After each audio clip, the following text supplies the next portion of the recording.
ആ ആ അബ്രഹാമിനോട് അരുളി ചെയ്തിരുന്ന അവധിക്ക് സാറ ഗർഭം ധരിച്ച് ഒരു മകനെ പ്രസവിച്ചു. മതി, ഇംഗ്ലീഷിലൊന്ന് വായിച്ചേ. And Sarah conceived and bore Abraham a son in his old age at the set time of which God had spoken to him. At the set time for which God has spoken to him. God's set time എന്നുള്ളൊരു ഒരു heading ആണ് ഇന്നത്തെ മെസ്സേജിന് ഞാൻ കൊടുക്കാനായിട്ട് ആഗ്രഹിക്കുന്നത്.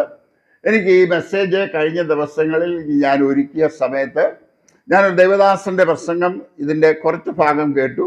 ആ ഭാഗം കേട്ടപ്പോൾ പരിശുദ്ധാത്മാവ് എന്നോട് പറഞ്ഞു, ആ ഭാഗം നീ നോട്ട് ചെയ്ത് വെക്കണം, അതിന്മേൽ ഞാൻ നിനക്ക് ഒരു മെസ്സേജ് തരും, അത് നീ പല സ്ഥലങ്ങളിൽ പ്രസംഗിക്കണമെന്ന് വ്യക്തമായി എന്നോട് സംസാരിച്ചത് കൊണ്ട് ഞാൻ ആ പ്രസംഗത്തിൻ്റെ ചില ഭാഗങ്ങൾ എടുത്തു, എല്ലാം അതല്ല. എന്നിട്ട് ദൈവാത്മാവ് എന്നോട് ആവശ്യപ്പെട്ടതായുള്ള ഭാഗം കൂടെ കൂട്ടിച്ചേർത്ത് തയ്യാറാക്കിയതാണ് ഒരു പ്രസംഗമാണിത്. ഇത് എൻ്റെ ജീവിതത്തിൽ ഒരുപാട് എന്നെ ബലപ്പെടുത്തിയതാണ്. അതുകൊണ്ട് നിങ്ങളുമായി ഇത് പങ്കുവെക്കാനായിട്ട് ഞാൻ ആഗ്രഹിക്കുകയാണ്. God's set time. ദൈവത്തിന് എല്ലാത്തിനും ഒരു സമയം ഉണ്ട്.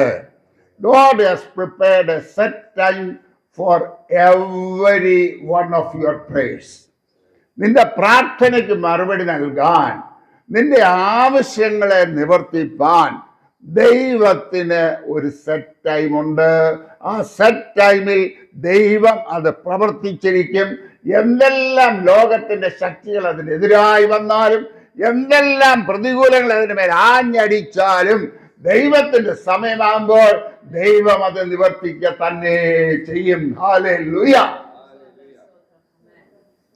അബ്രഹാമിന്റെ ജീവിതം നമുക്കറിയാം. അബ്രഹാമിന്റെ ജീവിതത്തെ കുറിച്ച് നമ്മൾ ചിന്തിക്കുമ്പോൾ ദൈവം അബ്രഹാം ദൈവത്തോട് വലിയ പരാതി പറയുന്നുണ്ട്. ഉൽപ്പത്തി പുസ്തകം 15-ാം അധ്യായത്തിന്റെ 2, 3, 4 വാക്യങ്ങളൊന്ന് വായിച്ചാട്ടെ. മലയാളത്തിൽ വായിച്ചാലും മതി. ഉൽപ്പത്തി 15-ന്റെ 2, 3, 4 പെട്ടെന്ന് വായിച്ചാട്ടെ. ആ ഉടനെ അതിന് അബ്രഹാം, കർത്താവായ യഹോവേ നീ എനിക്ക് എന്ത് തരും? ദൈവം അബ്രഹാമിനോട് പറയാം, ഞാൻ നിന്റെ അതിമാമത്തായി പ്രതിഫലം ഓഹരിയാവുന്നത് പറഞ്ഞപ്പം അബ്രഹാം, ഞാൻ എൻ്റെ ഒന്നൊന്നും കൂട്ടിച്ചേർക്കുക, അബ്രഹാം നെഞ്ചത്തടിച്ചോണ്ട് പറയാ, എൻ്റെ ദൈവമേ നീ എനിക്ക് എന്താ തന്നിട്ടുള്ളത്? എനിക്ക് മക്കളെ തന്നില്ല. എൻ്റെ ഈ സ്വത്ത് മുഴുവൻ നീ ഇഷ്ടംപോലെ സ്വത്ത് എനിക്ക് തന്നു. ആടുമാടുകൾ, സമ്പത്ത്, ദാസിമാർ ഒരുപാട് പേരെ എനിക്ക് തന്നു. പക്ഷേ എനിക്കൊരു ആൺസന്തതി നീ തന്നില്ല. എൻ്റെ ഈ സ്വത്തിന്റെ എല്ലാ അവകാശി ഈ ദമ്മശേഖരനായ എലയാസറാണ്. നോക്കണം, ചങ്ക് പൊട്ടി അബ്രഹാം പറഞ്ഞതാ.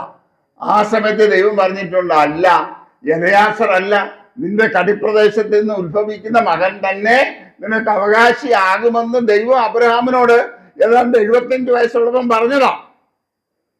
പക്ഷേ ആ വാഗ്ദത്തം നിവർത്തിക്കാൻ സമയമെടുത്തു. നമ്മൾ പലപ്പോഴും, ഞാൻ വാസ്തവത്തിൽ ഈ ഭാഗം പഠിക്കുന്നതിന് മുമ്പ് ഞാൻ വിചാരിച്ചിരുന്നത്, ദൈവം 75-ാമത്തെ വയസ്സ് ദൈവം വാഗ്ദത്തം കൊടുത്തു, അബ്രഹാമിനെ ഇട്ടിങ്ങനെ അഴിച്ച് 99 വയസ്സായപ്പോഴാണ് പിന്നെ അടുത്തത് ദൈവം പ്രത്യക്ഷപ്പെടുന്നത്. ഇടയ്ക്ക് ദൈവം പ്രത്യക്ഷപ്പെട്ട അതിന് പീരീഡിന് ചില കാരണങ്ങളൊക്കെ ഉണ്ട്, ഞാൻ അതിലേക്ക് പോകുന്നില്ല, നമ്മുടെ കോൺസെൻട്രേഷൻ മാറിപ്പോകാതിരിക്കാൻ.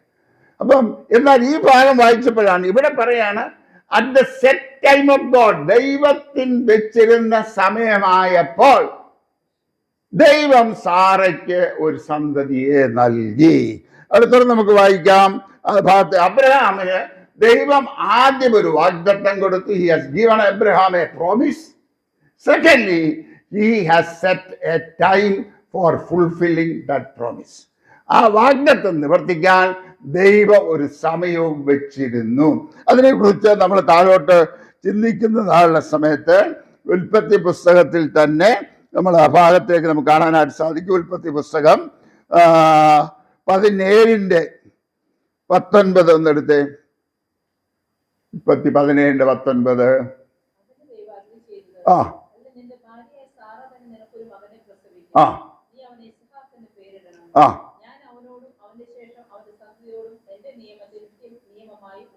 ആ അത് ഏതാണ്ട് 99 വയസ്സായപ്പോഴേ അബ്രഹാമിന് ദൈവം വലിയ പ്രത്യക്ഷനായിട്ട് പറയും, അബ്രഹാമേ ഞാൻ നിനക്ക് സന്തതിയെ തരാൻ പോവുക. അത് പറഞ്ഞപ്പം അബ്രഹാം, സാറ ഉള്ളുകൊണ്ട് ചിരിച്ചു. സാറ കടന്നു കിടന്ന് ചിരിച്ചു.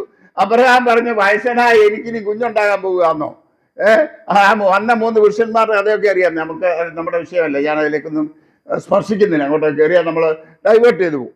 അപ്പം അങ്ങനെയൊക്കെ പറഞ്ഞ് ദൈവം 99-ാമത്തെ വയസ്സായപ്പോൾ വീണ്ടും അബ്രഹാമിന് പ്രത്യക്ഷനായിട്ട് പറയാണ്, അടുത്ത വർഷം ഇതേ സമയത്ത് ഞാൻ നിന്റെ അടുക്ക് വരുമ്പോ സാറ ഒരു കുഞ്ഞിനെ അണച്ചിരിക്കും.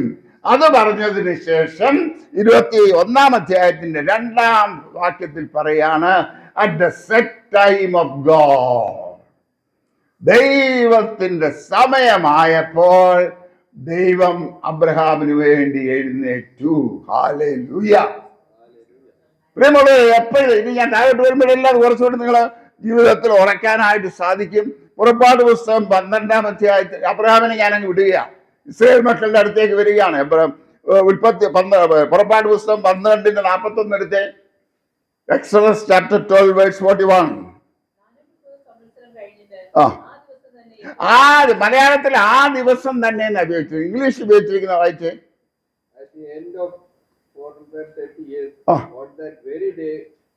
On the very day. അതേസമയത്ത് കിങ് ജെയിംസ് വേർഷൻ ഉപയോഗിച്ചിരിക്കുന്നു. അതേതാ വേർഷൻ മുന്നേ? ഒന്ന് വായിച്ചേ.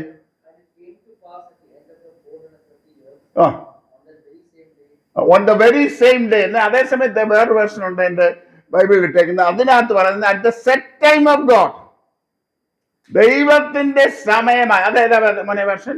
എൻ്റെ ഐവിയാണോ? എൻ്റെ ഓക്കെ ഓക്കെ ഓക്കെ. എനിക്കൊന്ന് കിങ് ജെയിംസ് വേർഷനിനകത്ത് at the set time of God എന്നാണ് ഉപയോഗിച്ചിട്ടുള്ളത്. കിങ് ജെയിംസ് വേർഷൻ ആരുടെയും കയ്യിലുണ്ടോ? ഇല്ല, പോട്ടെ. Okay, that's fine. ഓക്കെ, വിട്ട് ലീവ് ഇറ്റ്. അപ്പൊ അവിടെ പറയുന്നത് 430 വർഷം കഴിഞ്ഞപ്പോൾ ദൈവത്തിന്റെ സമയമായപ്പോൾ ദൈവം തന്റെ മക്കളായ ഇസ്രായേൽ മക്കൾക്ക് വേണ്ടി ഇടപെടുകയാണ്. 430 വർഷമായിട്ട് ഫറവോന്റെ അടിമത്തത്തിൽ കിടക്കുന്ന ദൈവജനം, അവർ കിടന്ന് ജലിവിരി കൊള്ളുകയാ. ഫറവോന് വേണ്ടി പണിതു. അവർക്ക് പട്ടിണി മാത്രം, ഒരു സമ്പത്തുമില്ല, ഒന്നുമില്ല. പക്ഷെ അങ്ങനെ ഇരുന്ന ദൈവജനത്തിനോട് കുറിച്ച് ദൈവം മോശയോട് കൽപ്പന കൊടുത്ത് മോശയെ അയച്ച് 10 ബാധകൾ അവരുടെ മേൽ വരുത്തി. 10ാമത്തെ ബാധ കഴിഞ്ഞപ്പോഴാണ് ഫറവോൻ ഇസ്രായേൽ മക്കളെ വിടാൻ തയ്യാറായത്. അതിനെക്കുറിച്ച് വചനം പറയാണ്, at the end of 430 years, at the set time of God, Israelites started their journey from the bondages of Pharaoh. ഫറവോന്റെ അടിമത്തത്തിൽ നിന്ന് അവരുടെ യാത്ര ആരംഭിക്കുകയാണ്. നമ്മൾ ആലോചിച്ച് 430 വർഷമായിട്ട് അടിമത്തത്തിൽ കടന്നവർ, അവർ യുദ്ധം ചെയ്തില്ല, അവർ ഫറവോനെതിരെ പട നയിച്ചില്ല, നിവൃത്തിയില്ല, അടിമത്തത്തിൽ കിടക്കുകയാണ്. പക്ഷെ ഒറ്റ രാത്രി കൊണ്ട് ദൈവത്തിന്റെ ക്ലോക്കിൽ, ദൈവത്തിന്റെ സമയമായപ്പോൾ ദൈവം അത്ഭുതം പ്രവർത്തിച്ചു. ഹല്ലേലൂയ. ദൈവമേ, നിന്റെ ജീവിതത്തില് ഒരുപക്ഷെ അനേക പ്രാർത്ഥനകൾ നീ മറന്നുപോയിട്ടുണ്ടാകും. നിന്റെ അനേക ദൈവസന്നിധിയിൽ വെച്ച വിഷയങ്ങൾ നീ മറന്നിട്ടുണ്ടാകും. പക്ഷെ തമ്പുരാൻ മറന്നിട്ടില്ല. തക്ക സമയമാകുമ്പോൾ തമ്പുരാൻ ആ ഫയൽ എടുക്കും, അത് നിന്നെ ഓർക്കും. ഒറ്റ രാത്രി കൊണ്ട്, ഇതിനെ സ്പ്ലിറ്റ് ഓഫ് എ സെക്കൻഡ്, കണ്ണിമയ്ക്കുന്നതിനിടയിൽ നാം രൂപാന്തരപ്പെടുമെന്ന് ദൈവത്തിന് വചനം പറയുന്നുണ്ട്. എന്നാൽ കണ്ണിമയ്ക്കുന്നതിനിടയിൽ എൻ്റെ നിങ്ങളുടെ ജീവിതത്തിൽ ദൈവത്തിന്റെ പ്രവൃത്തി വെളിപ്പെടാൻ സാധിക്കും. ഹല്ലേലൂയ. ഒറ്റ രാത്രി കൊണ്ട് ഇസ്രായേൽ മക്കളുടെ അവസ്ഥ മാറുകയാണ്. കഴിഞ്ഞ രാത്രി ഫറവോന്റെ അടിമത്തത്തിൽ കിടന്ന ജനമാ. അടുത്ത ദിവസം രാവിലെ അവരെവിടാ? ഫറവോന്റെ സാമ്രാജ്യത്തിന് പുറത്ത്. ഹല്ലേലൂയ. അവര് അപ്പമൊക്കെ തയ്യാറാക്കാൻ, പുളിച്ച മാവൊക്കെ റെഡിയാക്കി, എല്ലാ അപ്പമൊക്കെ തയ്യാറാക്കുകയും വെച്ചിരിക്കുക. പക്ഷേ ദൈവം മോശയോട് പറഞ്ഞു, മോശേ, അപ്പം ചൂടാനൊന്നും ജനത്തിൽ നിൽക്കാൻ സമയമില്ല, ഈ രാത്രി തന്നെ നിങ്ങൾ പുറപ്പെട്ടോണം. അത് മാത്രമാണോ? ഇസ്രായേൽ മക്കളുടെ കയ്യിൽ വെല്ലം ഉണ്ടോ? ആകാശമുണ്ടോ? നാടൻ ഭാഷയെ പറഞ്ഞ കയ്യിൽ ഒന്നുമില്ല. കാരണം അവർക്ക് സമ്പാദ്യമൊന്നുമില്ല. പക്ഷേ പോരാൻ നേരത്ത് ദൈവത്തിന്റെ ആത്മാവ് എല്ലാരോടും പറഞ്ഞു, മിസ്രൈമി സ്ത്രീകളോടെല്ലാം എന്ത് പറഞ്ഞു? ആഭരണങ്ങളെല്ലാം ചോദിച്ചോളാൻ പറഞ്ഞു. അല്ലേ? പിടിച്ചു വരച്ചോണ്ടല്ലേ പോരെ? ചോദിച്ചതേ ഉള്ളൂ. ചോദിച്ചപ്പോ എല്ലാരും, യോ എന്നാ ഈ ശല്യം എല്ലാം ഒഴിഞ്ഞു കിട്ടിയാൽ മതി എന്ന് പറഞ്ഞിട്ട് കഴുത്തിലും കാതിലും കിടന്നത് മുഴുവൻ എടുത്ത് ഇസ്രായേൽ മക്കൾ കൂടി കൊടുത്തു. നോക്കണം ദൈവത്തിന്റെ കരുതൽ. ഓ ഹല്ലേലൂയ, ഹല്ലേലൂയ. ദൈവത്തിന് പ്രിയമുള്ളവർ, നമ്മൾ ഈ ഭാഗമൊക്കെ ഒന്ന് ഇരുന്ന് ചിന്തിക്കണം. ഈ വചനം കേട്ട് നിങ്ങൾ മറന്നു പോകരുത്. ഇതൊന്ന് ധ്യാനിക്കണം. എന്താ നേരത്തെ ആരോ പ്രാർത്ഥിച്ചു, ദൈവത്തിന്റെ വഴികൾ അപ്രമേയം, അല്ലേ? അത് സമുദ്രത്തിലും നദികളിന്റെ നടുവിലും ദൈവത്തിന്റെ വഴി വെളിപ്പെടുന്നതാണ്. ഹല്ലേലൂയ. ദൈവത്തിന്റെ ക്ലോക്കിൽ പ്രവർത്തിക്കാനുള്ള സമയം, when the clock struck the exact time of God, miracles will start happening in your life. നിന്റെ ജീവിതത്തിൽ നീ പോലും അറിയാത്ത വിധത്തിൽ ദൈവം നിനക്ക് വേണ്ടി വഴികൾ തുറക്കും. Something which you cannot imagine. നിനക്ക് ചിന്തിക്കാൻ കഴിയാത്ത വഴികൾ, നിനക്കൊരിക്കലും പ്ലാൻ ചെയ്ത് നേടിയെടുക്കാൻ കഴിയാത്ത വഴികൾ ദൈവം നിന്റെ മുമ്പിൽ തുറന്നു വെക്കുന്ന ഒരു ദിവസമുണ്ട് ദൈവത്തിന്റെ സമയത്ത്. അതുകൊണ്ട് ദൈവവചനേ, നീ പ്രാർത്ഥനയിൽ മടുത്തു പോകരുത്, നീ പ്രാർത്ഥനയിൽ ക്ഷീണിച്ചു പോകരുത്, നിന്റെ പ്രാർത്ഥന നിർത്തരുത്. ദൈവത്തിന്റെ സമയം വരെ അവന്റെ സന്നിധിയിൽ നീ കവണ്ട് കിടന്ന് നിലവിളിച്ചാൽ, ഹല്ലേലൂയ, നിനക്ക് വേണ്ടി അത്ഭുതങ്ങളെ പ്രവർത്തിക്കുന്ന ഒരു രക്ഷകനാണ് നമുക്കുള്ളത്. അവന്റെ പേര് എൽ ശദ്ദായി എന്നാണ്, സർവശക്തനെന്നാണ്. ഹല്ലേലൂയ. അവൻ അസാധ്യമായി ഒന്നുമില്ല. പ്രിയമുള്ളവർ, ഇസ്രായേൽ മക്കളെ പുറപ്പെടുവിച്ച വഴികളൊക്കെ നമ്മളൊന്ന് ആലോചിച്ചാൽ, ചെങ്കടൽ പിളർന്നു. പണ്ട് ഞാൻ വിചാരിച്ചു ചെങ്കടൽ പിളർന്നു എന്നൊക്കെ പറഞ്ഞപ്പം ഏതാണ്ട് നമ്മുടെ നാട്ടിലുള്ള ഒരു തോടങ്ങോട്ട് പിളർന്ന പോലെ തന്നെയാ, ഇല്ലയോ?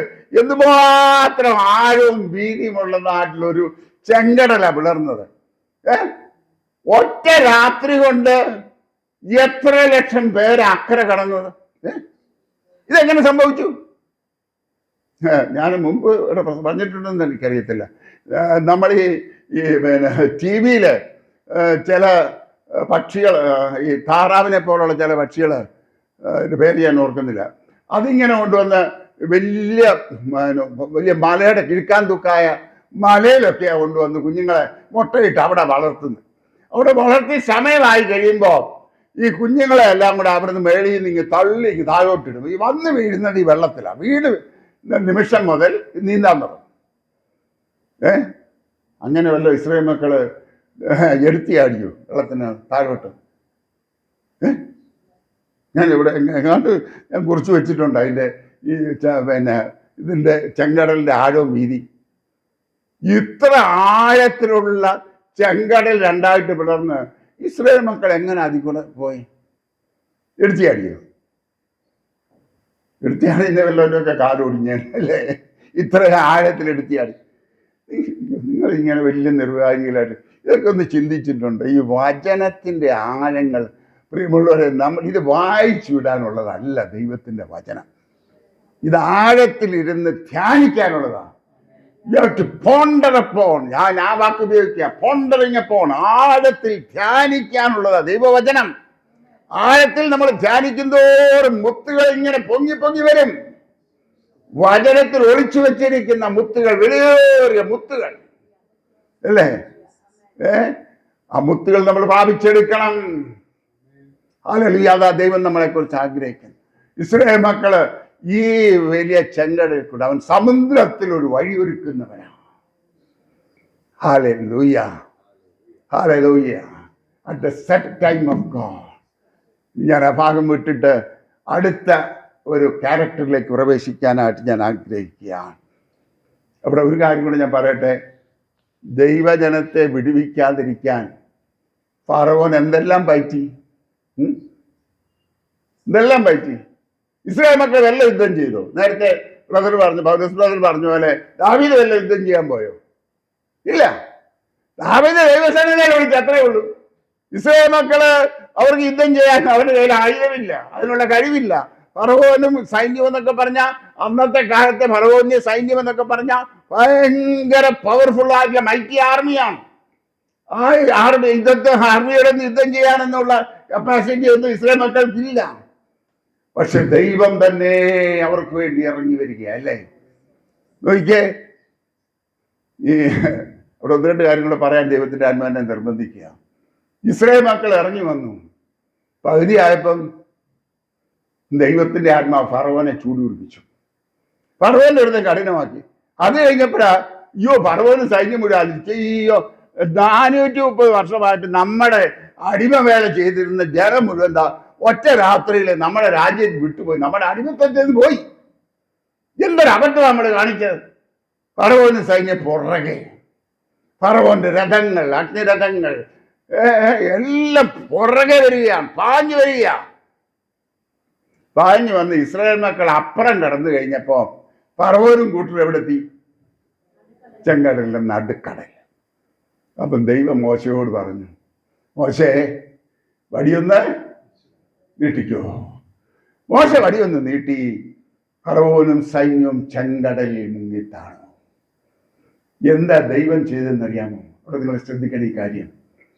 പണ്ട് ഫറവോ മോശയോട് ചോദിച്ചു, നിന്റെ ദൈവം ആരാ? ഈ ജനത്തെ മുഴുവൻ വിടുവിക്കത്തക്കവണ്ണം നിന്റെ ദൈവത്തിന്റെ വാക്ക് കേൾക്കാൻ നിന്റെ ദൈവം ആരാ?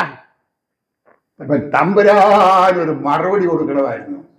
സമുദ്രത്തിന്റെ നടുവിൽ ദൈവം ഫറവോന് മറുപടി കൊടുത്തു, ഞാൻ ആരാണെന്ന്.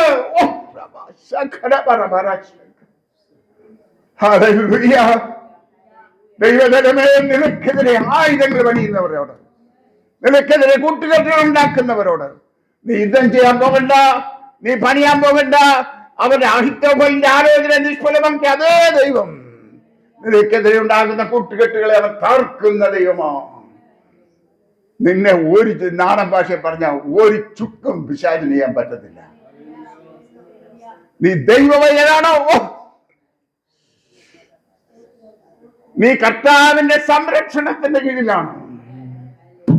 അവന്റെ ഉള്ളങ്കരങ്ങളിൽ അവൻ നിന്നെ വരച്ചിട്ടുണ്ടെങ്കിൽ അവന്റെ കയ്യിൽ നിന്നെ പിടിച്ചു പറിപ്പാൻ ആർക്കും കഴിയത്തില്ല. പ്രിയമുള്ളവരെ, നമുക്കുള്ള വാഗ്ദത്തമാണ്.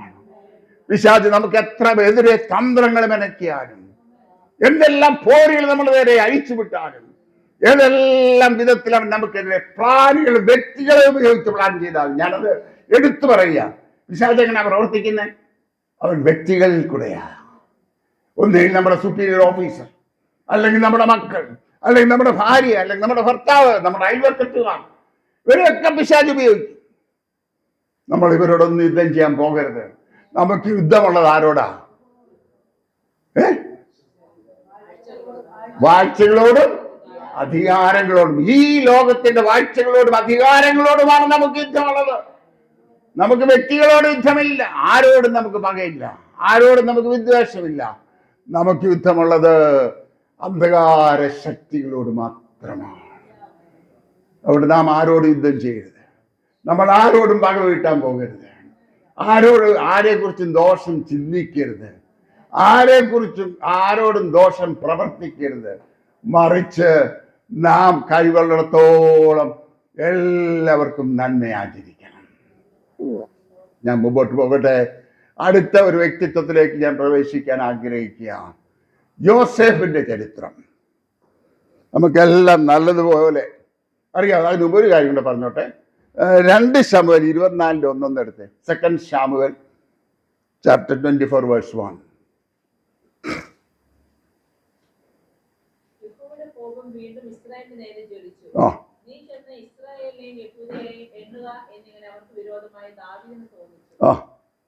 രാജാവ് തന്റെ സേനാപതിയായ യോവാബിനോട് ദാൻ മുതൽ ബേർശേബ വരെ ഇസ്രായേൽ ഗോത്രങ്ങളിലൊക്കെ നിങ്ങൾ സഞ്ചരിച്ച് ജനത്തെ എണ്ണി ജനസംഖ്യ എന്നെ അറിയിക്കുമെന്ന് കൽപ്പിച്ചു. അതിന് യോവാബ് രാജാവിനോട്, യജമാന രാജാവിന്റെ കാലത്ത് തന്നെ എന്റെ ദൈവമായ യഹോവ ജനത്തെ ഇപ്പോൾ ഉള്ളത് 100 ഇരട്ടി വർദ്ധിപ്പിക്കട്ടെ. എങ്കിലും യജമാന രാജാവ് ഈ കാര്യത്തിൽ താല്പര്യപ്പെടുന്നത് എന്തിനെന്ന് പറഞ്ഞു. എങ്കിലും യോവാബും പടനായകന്മാരും രാജാവിന്റെ കൽപ്പന അനുസരിക്കേണ്ടി വന്നു. മതി, അവിടെ നിൽക്കാം. ഇവിടെ നാം വായിക്കുന്നത് ദാവീദിന്റെ മനസ്സിലൊരു ആലോചന, ജനത്തെ ഒന്ന് എണ്ണണം.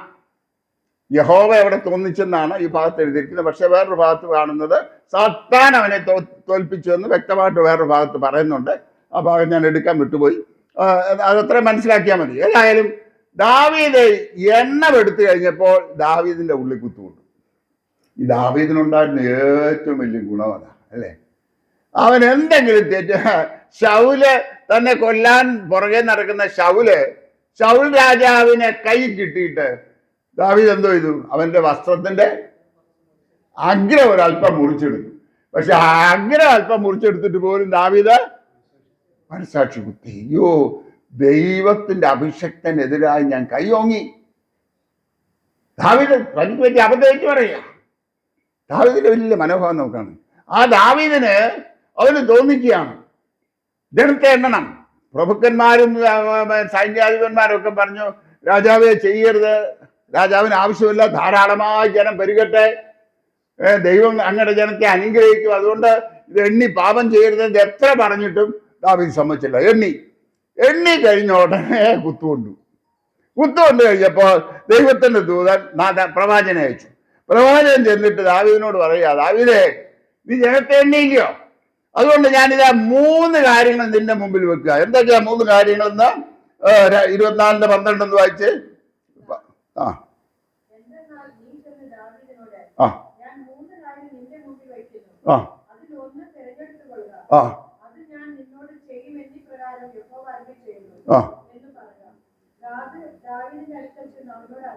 ആ നിന്റെ ദേശത്ത് 7 സംവത്സരത്തെ ക്ഷാമമോ അല്ലെങ്കിൽ 3 മാസം നിന്റെ ശത്രുക്കൾ നിന്നെ പിന്തുടരുകയോ, നീ അവരുടെ മുമ്പിൽ നിന്ന് ഓടിപ്പോകുകയോ, അല്ലെങ്കിൽ നിന്റെ ദേശത്ത് 3 ദിവസത്തെ മഹാമാരി ഉണ്ടാകണമോ. ഏത് വേണം നിനക്ക് തിരഞ്ഞെടുക്കാം. അപ്പൊ ദാവീദ് ആകെ ധർമ്മസങ്കടത്തിലായിട്ട് ദാവീദ് പറയാണ്, ഒരു കാര്യം ചെയ്യാം, ഞാൻ ദൈവത്തിന്റെ കയ്യിൽ വീഴുന്നത്, ദൈവം മഹാകരുണയും കൃപയും ദീർഘക്ഷമയും ഉള്ള ദൈവമാണല്ലോ, അതുകൊണ്ട് ദൈവത്തിന്റെ കയ്യിൽ വീഴുന്നത് നല്ലത്, മനുഷ്യന്റെ മുമ്പിൽ ഞാൻ വീഴരുതേ എന്ന് ദാവീദ് പറയുകയാണ്. അങ്ങനെ 3 ദിവസത്തെ മഹാമാരി ദാവീദ് ചൂസ് ചെയ്തു. ദൈവം മഹാമാരി അയച്ചു. അതിൽ ഏറ്റവും രസം എന്ന് പറയുന്നത് 2 ശമൂവേൽ 24:15 എന്ന് വായിച്ചു. മോനെ അത് ഇംഗ്ലീഷിൽ വേണം കേട്ടോ. ആ till the appointed time of God. ദൈവത്തിന്റെ അപ്പോയിന്റഡ് ടൈം വരെ ദൈവം ദേശത്ത് മഴ അയച്ചു. പറഞ്ഞത് 3 ദിവസത്തെയാ, പക്ഷേ മഴ 3 ദിവസം പെയ്തില്ല.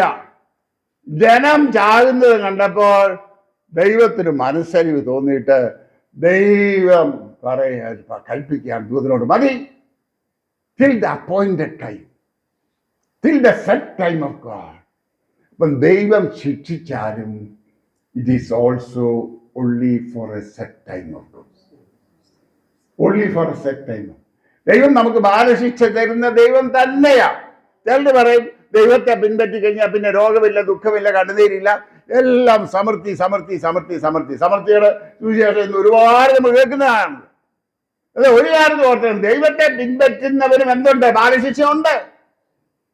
ദൈവത്തെ സ്നേഹിക്കുന്നവനാണ് കൂടുതൽ ബാലശിക്ഷ. കാരണം ദൈവത്തിന്റെ പദ്ധതിക്കനുസരിച്ച് നാം ആയിത്തീരേണ്ടതിന് ദൈവം നമ്മളെ ബാലശിക്ഷയിൽ കൂടെ ഒക്കെ കടത്തിവിടും. പൊന്നുപോലെ നമ്മൾ പുറത്തു വരേണ്ടതിന് പൊന്നു ശോധന കഴിക്കുന്ന പോലെ തീയുടെ അനുഭവങ്ങൾ കൂടെ ഒക്കെ ദൈവം നമ്മളെ കടത്തിവിട്ടേ കടന്നു പോയേ പറ്റത്തുള്ളൂ. നമ്മ എത്ര നിലവിളിച്ചാലും മറുപടി കിട്ടത്തില്ല, വിടുതൽ കിട്ടത്തില്ല, എത്ര പ്രാർത്ഥിച്ചാലും വിടുതൽ കിട്ടത്തില്ല. പക്ഷേ ദൈവത്തിന്റെ സമയമാകുമ്പോൾ ദൈവം പ്രവർത്തിക്കും. At the set time that God has set for you, He will work for you. He will stop the punishment. തന്റെ ദൂതനോട് ദൈവം കൽപ്പിക്കും, മതിയെന്ന് കൽപ്പിക്കും. ഒരുപാട് സന്ദർഭങ്ങളിൽ നമ്മൾ കാണുന്നുണ്ട്. ദൈവം തന്റെ ദൂതനോട് നിന്റെ കയ്യ് പിൻവലിക്കാന്ന് പറഞ്ഞ സന്ദർഭങ്ങളുണ്ട്, അല്ലേ? അപ്പം ദൈവത്തിന്റെ ശിക്ഷണങ്ങൾ പോലും it is only for a specified time of God only. അത് കഴിയുമ്പോൾ ദൈവം തന്നെ അതിൽ നിന്ന് വിടുവിച്ച് പുറത്തെടുക്കുകയും ചെയ്യും. യോബിന്റെ പുസ്തകം 14-ാം അധ്യായത്തിന്റെ 13-ാം വാക്യം എന്ന് വായിച്ചേ. യോബ് 14:13.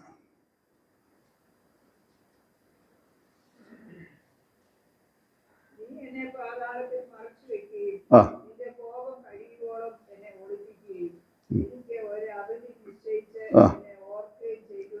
that thou wouldest appoint me a set time and remember me. എനിക്ക് ഒരു സമയം വെച്ച് നീ എന്നെ ഓർക്കണമേ. യോബിന്റെ ഒരു പ്രാർത്ഥനയാണ്. ഉൽപ്പത്തി പുസ്തകം 8-ാം അധ്യായത്തിന്റെ 1-ാം വാക്യം. ഉൽപ്പത്തി 8:1.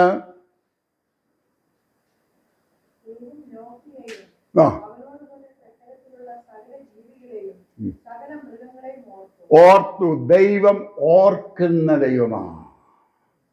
ദൈവം നോഹയോട് വെട്ടം ഉണ്ടാക്കാൻ പറഞ്ഞു, എല്ലാത്തിനും കയറ്റാൻ പറഞ്ഞു. മഴ പെയ്തു. മഴ എത്രയോ ദിവസം പെയ്ത് ഇങ്ങനെ ഒരു അനിശ്ചിതമായി നീളുകയാണ്. അനിശ്ചിതമായി നീളുന്ന സമയത്ത് ദൈവം എന്തോർത്തു? നോഹയും നോഹയുടെ കൂടെ പെട്ടകത്തിലുള്ള സകല മൃഗങ്ങളെയും അവൻ ഓർത്തു. അവൻ വെള്ളം നിൽപ്പാൻ കൽപ്പിച്ചു. അല്ലേ? മഴ നിന്നു. ആഴിയുടെ ഉറവുകൾ അടഞ്ഞു. ഈ ആ ഭാഗത്തെ നിങ്ങൾ ചിന്തിച്ചിട്ടുണ്ടോ? ഈ നോഹയുടെ കാലത്ത് മഴ പെയ്തിട്ടുണ്ടോ? ഉണ്ടോ? മഴ എന്താണെന്ന് അറിയാമോ? ഇല്ല. അന്ന് വരെ മഞ്ഞ് പെയ്തിട്ട് ഭൂമിയെ നനച്ചുകൊണ്ടിരുന്നതാ.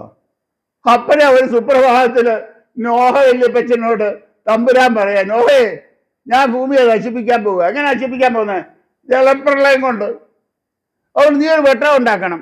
വെട്ടത്തിന്റെ അളവും നീളം വീതി എല്ലാം തട്ട് എല്ലാം ദൈവം തമ്പുരാൻ.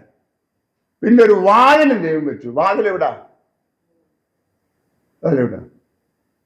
നിങ്ങൾ ഇന്ന് ഉറങ്ങല്ലേ? വാതിലെവിടാ ദൈവം വെച്ചേ?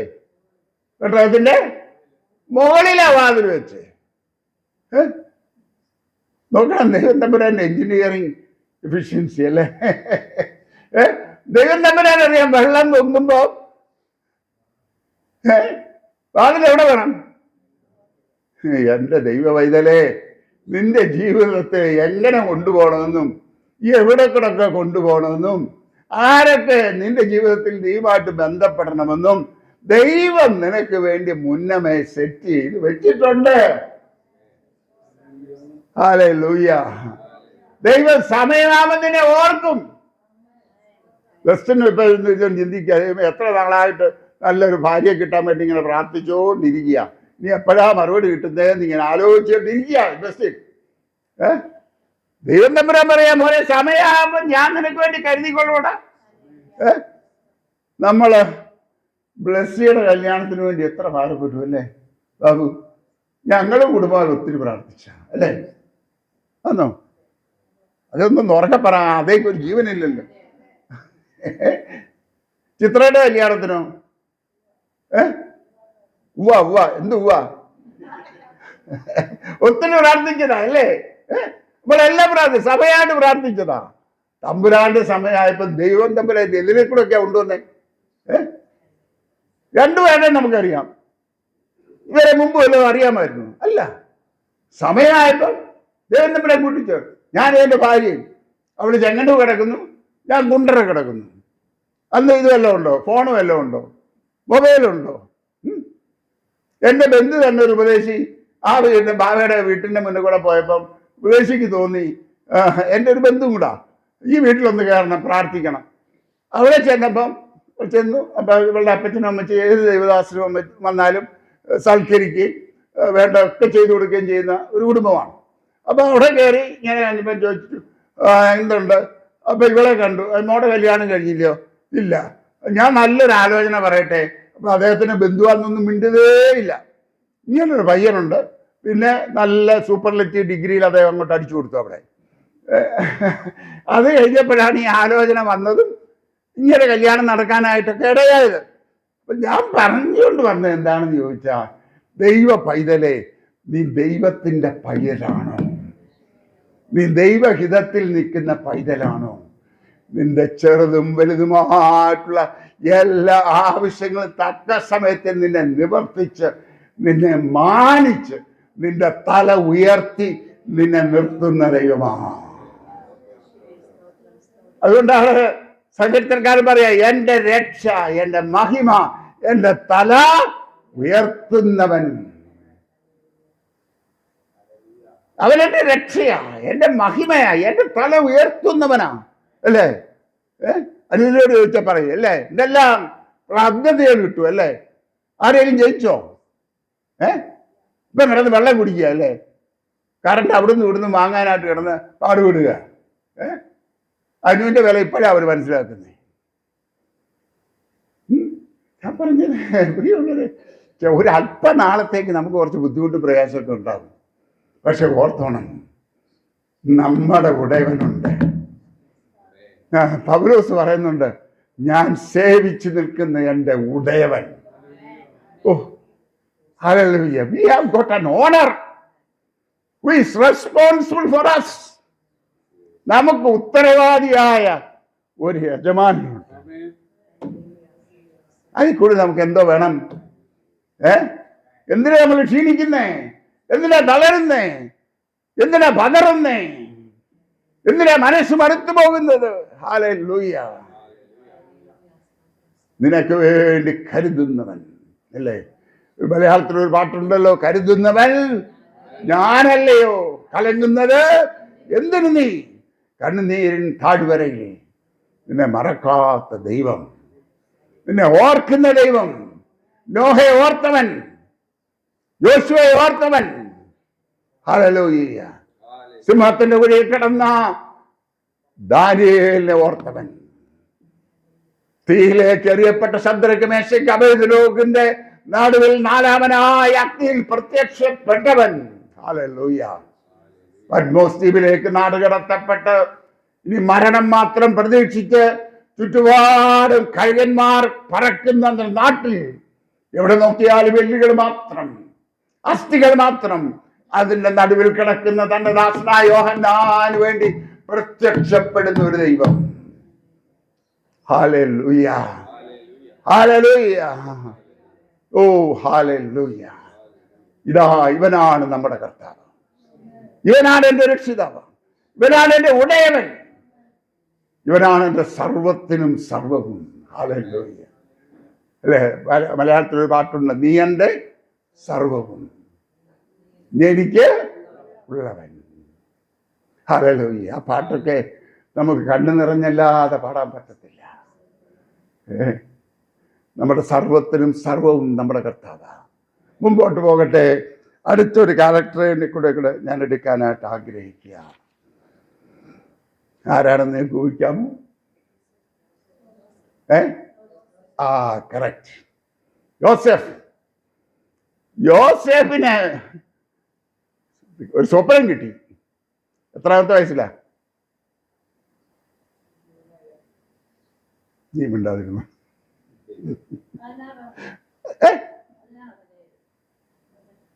ഇനി ഇപ്പൊ തപ്പണ്ട, ഇപ്പൊ ദിവസം തപ്പൊന്നും വേണ്ട. എത്രാമത്തെ വയസ്സിലാ?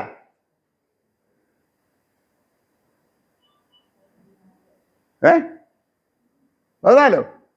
അതാരാ ബഹുദാരി? 17ാമത്തെ വയസ്സിലാ, അല്ലേ? ഇനി സംശയമുണ്ടോ? നോക്കണോ? ഉൽപ്പത്തി പുസ്തകം 17-ാം അധ്യായം 37 2ാമത്തെ വാക്യം. യോസേഫിന് 17 വയസ്സായപ്പോൾ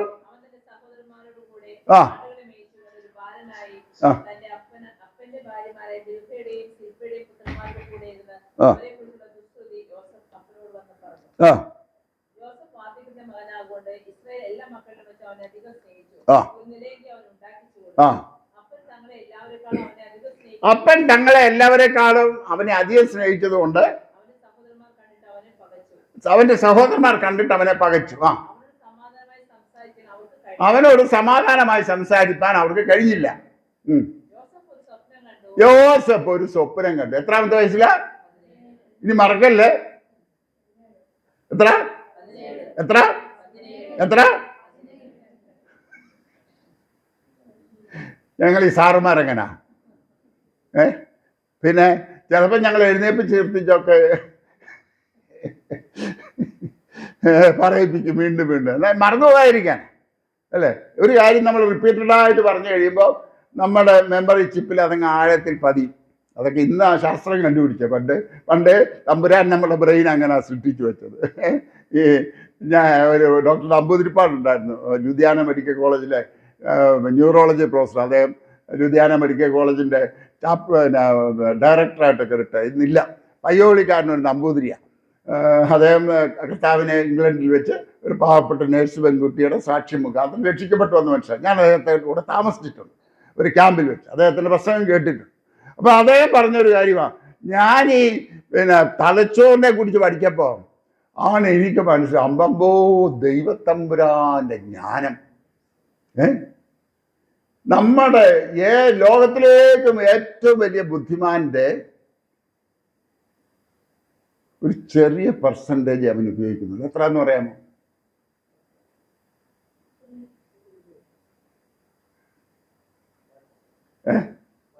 അല്ല, 20% എന്നാണ് പറയുന്നത്. Maximum the most brilliant man in the world will use only maximum of 20% of his brain capacity. അപ്പൊ 20% ബ്രെയിൻ കപ്പാസിറ്റി വെച്ചാൽ ഇന്ന് എന്തൊക്കെ കണ്ടുപിടിക്കുന്നത് അല്ലേ? ഇപ്പൊ ഏത് യുഗത്തിലാണ് നമ്മൾ ജീവിക്കുന്നത്?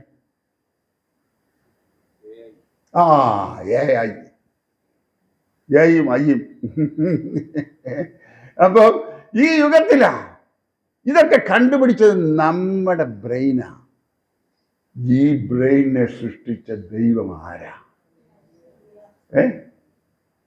സ്വന്തം കൈകൊണ്ട് മെനഞ്ഞ മൂക്കിൽ ജീവശ്വാസം ഊതിയ എൻ്റെ സൃഷ്ടിതാവും നിങ്ങളുടെ സൃഷ്ടിതാവും അവൻ ആരാ? അവൻ അസാധ്യമായി ഒന്നുമില്ല. 17-ാമത്തെ വയസ്സിൽ യോസേഫ് ദർശനം സ്വപ്നം കണ്ടു. അന്ന് മുതൽ തുടങ്ങി അവൻ്റെ കഷ്ടകാലം അല്ലേ? സഹോദരന്മാരുടെ അടുക്കൽ, ഞാൻ ഭാഗങ്ങളൊന്നും എടുക്കുന്നില്ല, സഹോദരന്മാരുടെ അടുക്കൽ അപ്പം പറഞ്ഞു, നീ പോയി ഇതൊക്കെ അവർക്ക് കൊണ്ടു കൊടുത്തേച്ച് അവരുടെ ക്ഷേമവിവരമൊക്കെ അന്വേഷിച്ചിട്ട് വാദം പറഞ്ഞിട്ട് കുറെ അപ്പമൊക്കെ കൊടുത്ത് സഹോദരന്മാരുടെ അടുത്തേക്ക് അയച്ചതാണ്. സഹോദരന്മാർ നോക്കിയപ്പം ദാണ്ട വരുന്നടാ സ്വപ്നക്കാരൻ. നമുക്കങ്ങനെ ചില പേരുകളൊക്കെ വരുമല്ലോ അല്ലേ?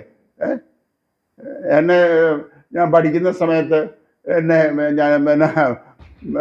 ഇവിടെ ക്രൈസ്റ്റ് കോളേജ് ഇരിങ്ങാൽ കൂടെ എന്നെ ദൈവം എന്നാണ് വിളിച്ചിരുന്നത്. പിന്നെ ഗ്രേഡ് മാറി. ഞാൻ സർസേത് കോളേജ് പഠിപ്പിക്കുന്ന സമയത്ത് ഞാൻ അവിടെ അച്ഛനായിരുന്നു. എന്നെ അച്ചോ എന്നാണ് വിളിച്ചിരുന്നത്. പിള്ളേർ കളിയാക്കി. എല്ലാവർക്കും ഒരു നിക് നെയിം കാണും. ടീച്ചേഴ്സിന് വിരോധമുള്ളവരോടൊക്കെ അവർക്കൊരു നിക് നെയിം കൊടുക്കും. മിക്കവാറും എല്ലാവർക്കും പണ്ടത്തെ കാലത്തുണ്ട്. അപ്പം അങ്ങനെ പല പല പേരുകൾ. അപ്പം ഇവർ യോസേഫിന് കൊടുത്ത പേരാ സ്വപ്നക്കാരൻ. വരുന്നടാ സ്വപ്നക്കാരൻ. ഏട്ടാ ഇവൻ്റെ സ്വപ്നം എന്താകുന്നൊന്നും അറിയണമല്ലോ. എന്ത് ചെയ്തു? അവനെ പിടിച്ച് പൊട്ടക്കിണറ്റിലിട്ടു. എത്ര വെള്ളിക്കാശിനാ? അച്ഛനമ്മ തപ്പാൻ തുടങ്ങി ഞാൻ ചോദിക്കുന്നതിന് മുമ്പ്. എത്ര വെള്ളിക്കാശിനാ വിറ്റ്? തമ്പുരാനെ എത്രണ്ണായിരുന്നു? 30 അല്ലേ? അപ്പൊ അതൊക്കെ അറിയാം. നമ്മൾ വല്ലപ്പോഴൊക്കെ വല്ലവരൊക്കെ ഒറ്റി കൊടുക്കുന്ന കൂട്ടത്തിലാണല്ലോ അല്ലേ? അതുകൊണ്ട് നമുക്ക് ഈ ഒറ്റി കൊടുക്കുന്ന പൈസയൊക്കെ നമുക്ക് നല്ലത് കിട്ടും. 20-30 കൊണ്ട ഞാൻ തമാശ പറഞ്ഞാൽ ആരും ഓഫൻഡഡ് ആവില്ലേ? അപ്പം യോസേഫിനെ 20 വെള്ളിക്കാശിന് വിറ്റു. വിൽക്കുന്നതിന് മുമ്പ് അവരെ പിടിച്ച് എന്ത് ചെയ്തു? ഒട്ടകണ്ടിലിട്ടു. എന്തൊരു കഷ്ടമാണ്.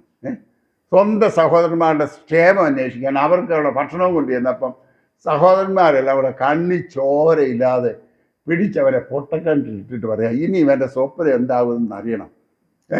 അവരെ കൊല്ലാനാ പ്ലാൻ ഇട്ട. പക്ഷെ കൊല്ലാൻ പ്ലാൻ ഇട്ടപ്പം രൂപയും കയറി തടസ്സം വെച്ചു. നോക്കണം, ഇവിടെ എപ്പോഴും ഒരു കാര്യം ഓർത്തണം, എല്ലാവരും നിനക്കെതിരെ കൂട്ടുകെട്ടുണ്ടാക്കുമ്പോഴും ദൈവം ആരെങ്കിലും ഒരുത്തനെ നിനക്ക് വേണ്ടി ഒരുക്കും. നേരത്തെ ആരെയാ നമ്മൾ കണ്ടേ? ഊശായി. ബാക്കിയെല്ലാം ദാവീദിനെതിരെ എല്ലാ പ്ലോട്ടും ഉണ്ടാക്കിയപ്പോഴും ദൈവം ഒരു ഊശായിയെ ഒരുക്കി. ഇതാ നമ്മുടെ ദൈവത്തിന്റെ പദ്ധതി. ദൈവം ഒരു രൂപനെ ഒരുക്കി. രൂപം പറഞ്ഞു, അയ്യോ നമ്മുടെ സ്വന്തം രക്തമില്ല, അവനെ കൊല്ലണ്ട, നിങ്ങൾ ആ പൊട്ടക്കിണറ്റിലിട്ടേര്. കാരണം രൂപൻ വിചാരിച്ചിരുന്നു ഇവരങ്ങ് മാറിക്കഴിയുമ്പോൾ പൊട്ടക്കിണറ്റിൽ നിന്ന് ഇവനെ കയറ്റി വേഗം ഓടിപ്പൊയ്ക്കോ എന്ന് പറഞ്ഞു വിടാമെന്ന് വിചാരിച്ചു. പക്ഷെ കുറച്ച് കഴിഞ്ഞ് വന്ന് രൂപൻ നോക്കുമ്പോൾ കിണറ്റില് യോസേഫില്ല. രൂപനാകെ വിഷമിച്ചു. പക്ഷെ ഇതിനിടയ്ക്ക് യഹൂദ കയറി ഇടപെട്ടു. നോക്കണം, ഇതെല്ലാം ദൈവം ഓരോ സമയത്ത് ദൈവം തമ്പുരാൻ നമുക്ക് വേണ്ടി ഇടപെടാൻ ചിലരെയൊക്കെ ഒരുക്കും. നമ്മൾ ഒരിക്കലും ചിന്തിക്കാത്ത വിധത്തിൽ വഴികൾ ദൈവം ഒരുക്കും. അപ്പം അവിടെ യൂദ ഇടപെട്ടിട്ട് പറഞ്ഞു, നമുക്ക് ഇവനെ കൊല്ലുകയും വേണ്ട. അപ്പം ഇവര് സഹോദരന്മാരെല്ലാം കൂടെ പ്ലാൻ ചെയ്തു.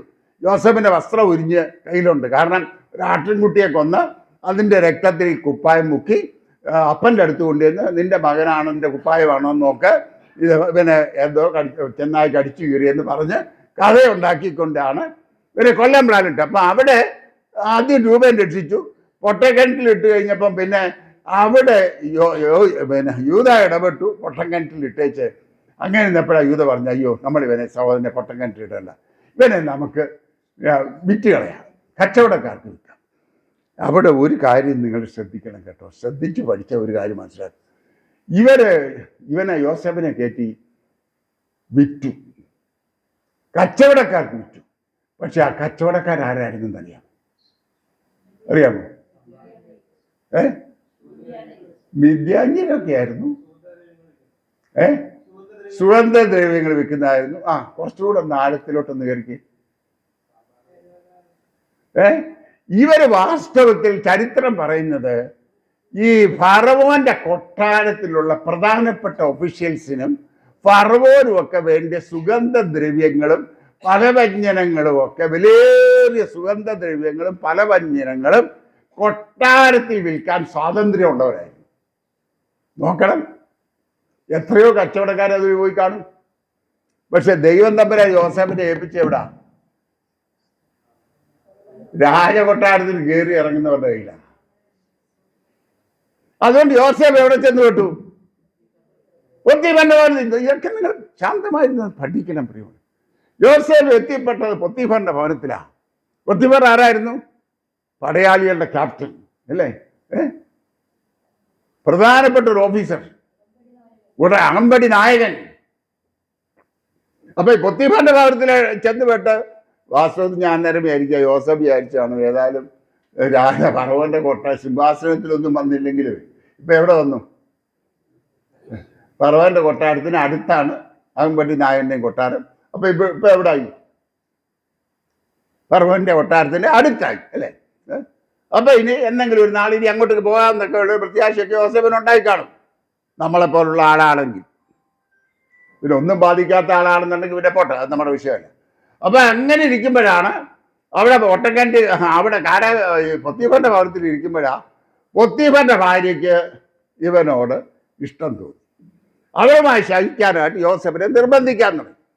വാസ്തവത്തില് ഞാൻ ചിലപ്പോൾ വിചാരിച്ചിട്ട് യൗവനക്കാരനാ യോസേഫ്, വിവാഹം കഴിക്കാത്തവനാ, മജ്ജയും ചോരും നീരും ഉള്ളവനാ. ഒരു സ്ത്രീ വന്ന് ഇങ്ങോട്ട് നിർബന്ധിച്ചാൽ വഴങ്ങാത്ത ഏത് പുരുഷനുണ്ടെന്ന് എനിക്കറിയത്തില്ല.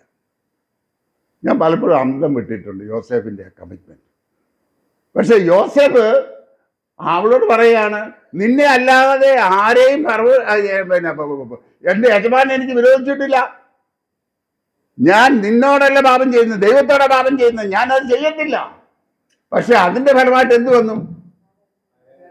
പൊത്തിഫറിന്റെ ഭാര്യ കള്ളക്കഥ ഉണ്ടാക്കി പൊത്തിഫറിനോട് പറഞ്ഞ് കാരാഗ്രഹത്തിൽ പിടിച്ചിട്ടു. ഞാൻ ചോദിക്കട്ടെ, സത്യമായിട്ട് മറുപടി പറയണം. ബിജിനോട് ഇങ്ങനെ പെരുമാറിയാലേ നിങ്ങളെന്താ ചിരിക്കുന്നേ? ബിജിനോട് ഇങ്ങനെ പെരുമാറിയാൽ ബിജു എന്തോയി കാരാഗ്രഹത്തിലോട്ട് പോകുന്നതിന് മുമ്പ് എന്താ പറയും? ഇനി ഞാൻ എൻ്റെ കാര്യങ്ങൾ പറഞ്ഞേക്കാം. ഞാനായിരുന്നു കാരാഗ്രഹത്തിൽ പോകുന്നതിന് മുമ്പ് പറഞ്ഞതിന് പൊത്തിഫറേ, ഞാൻ കാരാഗ്രഹത്തിൽ നീ എന്നെ വിട്ടോ, പക്ഷെ നിന്റെ ഭാര്യ ഉണ്ടല്ലോ, ഒന്ന് സൂക്ഷിച്ചോണം. നീ ഒന്ന് സൂക്ഷിച്ചോ, അല്ലേ നിനക്ക് നല്ലത് എന്നൊരു വാക്കേലും പറഞ്ഞിട്ട് പോയേന്. ഒരു അല്പം കുടുംബക്കളവ് അല്ലേ? യോസേഫിന്റെ ജീവിതം മുടിച്ചതല്ലേ അവള്. ഇരിക്കട്ടെ, അവൾക്കൊരു പണി. യോസേഫ് ഒന്നും ചെയ്തില്ല. യോസേഫ് മിണ്ടാതിരുന്നു. കാരാഗ്രഹത്തിൽ ചെന്നപ്പം അവിടെ രണ്ടെണ്ണത്തിന് ദൈവം കൊണ്ടിട്ടു. ആരാ? അപ്പക്കാരനും പാനപാത്ര വാഹകൻ. രണ്ടുപേർക്കും ദൈവം സ്വപ്നം കൊടുത്തു. രണ്ടുപേരും സ്വപ്നം കണ്ടു. രണ്ടുപേരും ഇങ്ങനെ വിഷമിച്ചിരിക്കുമ്പം യോസേഫിനോട് സ്വപ്നം പറഞ്ഞു. യോസേഫ് അത് വ്യാഖ്യാനിച്ചു കൊടുത്തു. ആ വ്യാഖ്യാനിച്ച പ്രകാരം രണ്ടുപേരുടെയും ജീവിതത്തിൽ സംഭവിച്ചു. പക്ഷെ ഈ സ്വപ്നം പറഞ്ഞേച്ച യോസേഫ് ഒരു കാര്യം കൂടെ ഒന്ന് കൂട്ടിച്ചേർത്ത്. എന്താ പറഞ്ഞു? നീ രാജകൊട്ടാരത്തിൽ ചെല്ലുമ്പോഴേ ഞാൻ ഒരുത്തനിവിടെ കിടക്കുന്നതൊന്ന് അന്യായമായി കിടക്കുന്നത് ഒന്ന് അവനോട് ബോധിച്ചേക്കണേ. അവൻ പറഞ്ഞോ?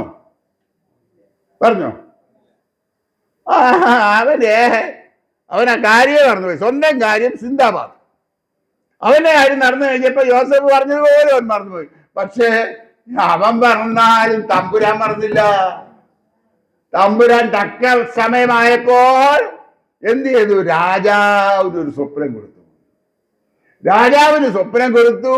രാജാവ് സ്വപ്നം കണ്ടിങ്ങനെ ആകെ എല്ലാ മന്ത്രവാദികളെയും എല്ലാ അഭിചാരകന്മാരെയും എല്ലാം വിളിച്ചു വരുത്തി. എല്ലാ സ്വപ്ന വ്യാഖ്യാനവും ചോദിച്ചു. ആർക്കും ഒന്നും പറയാൻ കഴിഞ്ഞില്ല. അപ്പോഴാണ് പാനപാത്രവാഹൻ പറഞ്ഞത്, രാജാവേ, എനിക്കൊരു കുറ്റം ഓർമ്മ വരുന്നു. ഒരുത്തർ അവിടെ കിടപ്പുണ്ട്. അവൻ പറഞ്ഞതുപോലെ എൻ്റെ ജീവിതത്തിലും അപ്പക്കാരൻ്റെ ജീവിതത്തിലും സംഭവിച്ചതാണ്. അതുകൊണ്ട് അവനെ വരുത്താൻ പറഞ്ഞു. അവനെ വരുത്തി. യോസേഫ് സ്വപ്നം പറഞ്ഞു, സ്വപ്ന വ്യാഖ്യാനം പറഞ്ഞു. ആ സ്വപ്ന വ്യാഖ്യാനം പറഞ്ഞു കഴിഞ്ഞപ്പോ രാജാവ് ഒറ്റ രാത്രി കൊണ്ട് അവനെ ഫറവോന്റെ സിംഹാസനത്തിൽ രണ്ടാമനായി വാഴിക്കുക. നോക്കണം. At the set time of God, at the right time of God, when the clock struck the right time on the clock of Almighty God, God raised his hand. ദൈവം അവന് വേണ്ടി കരങ്ങൾ ഉയർത്തി. ദൈവം അവന് വേണ്ടി അത്ഭുതം പ്രവർത്തിച്ചു. കഴിഞ്ഞ രാത്രി കാരാഗ്രഹത്തിൽ കിടന്നവൻ കാരാഗ്രഹ വസ്ത്രം ധരിച്ച് കാരാഗ്രഹത്തിൽ കിടന്നപ്പോൾ പിറ്റേന്നിതാ ഫറവോന്റെ സിംഹാസനത്തിൽ രാജ്യത്തിൽ രണ്ടാമനായി രാജകീയ വസ്ത്രം ധരിച്ചവൻ സിംഹാസനത്തിൽ ഇരിക്കുക. ഹല്ലേലൂയ. ഞാൻ പറഞ്ഞതിന്റെ എല്ലാം സാരം, ദൈവം തമ്പുരാൻ നിന്നെ ഉയർത്താൻ അധിക സമയം വേണ്ട. ദൈവം തമ്പുരാൻ നിന്നെ മാനിക്കാൻ അധിക സമയം വേണ്ട. നീ പ്രാർത്ഥിച്ച വിഷയങ്ങൾക്ക് മറുപടി നൽകാൻ ദൈവം തമ്പുരാൻ അധികം സമയം വേണ്ട. ദൈവം at the set time of God, he will ask for your file, and the file will be brought to his presence, and he will put his signature on that file. Hallelujah. സമയമാകുമ്പോൾ ദൈവം നിന്റെ file എടുപ്പിക്കും. ഒരു പക്ഷേ അനേക ഫയലുകളുടെ അടിയിലായി പോയിട്ടുണ്ടാകും. പക്ഷേ ദൈവം തമ്പുരാന്റെ സമയമാകുമ്പോൾ ദൈവം ഫയലെടുക്കും. നിനക്ക് വേണ്ടിയുള്ള കൽപ്പന ദൈവസന്നിധിയിൽ നിന്ന് പുറപ്പെടും. ദൈവസന്നിധിയിൽ നിന്ന് കൽപ്പന പുറപ്പെട്ടാൽ ആർക്കും അത് തടസ്സപ്പെടുത്താൻ പറ്റത്തില്ല. ഹല്ലേലൂയ. ഇംഗ്ലീഷിൽ മനോഹരമായൊരു പാട്ടുണ്ട്. ആ പാട്ടൂടെ പറഞ്ഞ് ഞാൻ എൻ്റെ പ്രശ്നം അവസാനിപ്പിക്കാൻ ആഗ്രഹിക്കുക. പാട്ട് പാടാനായിട്ടുള്ള ഇത് ഞാനത് പഠിച്ചില്ല. പണ്ട് ഞങ്ങൾ യുയിലെ കോളേജ് സ്റ്റുഡൻസിൻ്റെ ക്യാമ്പിൽ ഒരുപാട് പ്രാവശ്യം പാടിയിട്ടുള്ളൊരു പാട്ടാണ്. അതുകൊണ്ട് ഈ പാട്ടിനെ കുറിച്ച് ദൈവത്തിൻ്റെ ആത്മാ പെട്ടെന്ന് തന്നെ ഓർമ്മപ്പെടുത്തി. ഞാൻ എൻ്റെ ഒരു പ്രിയ സ്നേഹിതനുണ്ട്, ജേക്കബ് ഷാമുവൽ, ഇസാഫിലെ ഒരു പ്രധാനപ്പെട്ട ഉദ്യോഗസ്ഥനാണ്. അപ്പോൾ അദ്ദേഹത്തെ ഞാൻ വിളിച്ചു പറഞ്ഞു, ജേക്കബ് ഷാമുവലെ, ആ പാട്ടുണ്ടല്ലോ നമ്മൾ പണ്ട് യുയിലൊക്കെ പാടുന്ന ആ പാട്ടിൻ്റെ ലിറിക്സ് ഒന്നും വേണം, അതൊന്ന് പാടി എങ്ങനെയാണെന്നുള്ളത് ഒന്ന് അറിയിക്കണമെന്ന്. അപ്പോൾ അദ്ദേഹം അന്ന് പറ്റി ഉടനെ തന്നെ അയച്ചു തന്നു. അതിൻ്റെ ലിറിക്സ് മാത്രം ഞാൻ പറയുകയാണ്. പാട്ട് പാടണമെങ്കിൽ ഞാൻ അതിനകത്താണ് കിടക്കുന്നത്, പാടാനായിട്ട് ബുദ്ധിമുട്ടുണ്ട്. അതിങ്ങനെയാണ് വരികൾ. In his time, he makes everything beautiful in his time. Lord, please show me every day as you are teaching me your way, that you do just what you want to do in your time. In your time, you make all things beautiful in your time. May each song I have to sing be to you a lovely thing in your time. Hallelujah. ഡയാൻസ് ബാൾ എന്ന് പറയുന്ന നാട്ടിലെ ഒരു വ്യക്തിയുടെ പ്രശസ്തമായിട്ടുള്ള വരികളാണ്. എത്ര അർത്ഥവത്വമാണ്. In his time, in his time he makes everything beautiful. Hallelujah. നമ്മുടെ തലയുടെ വണക്കാം, പ്രാർത്ഥിക്കാം. പ്രിയ ദൈവജനമേ, നിന്റെ അനേക നാളുകളായുള്ള പ്രാർത്ഥന തമ്പുരാനെടുക്കാൻ സമയമായി. ഹല്ലേലൂയ. തമ്പുരാൻ അതിൻ്റെ പുറത്തൊപ്പുവെക്കുന്ന സമയമാണ്.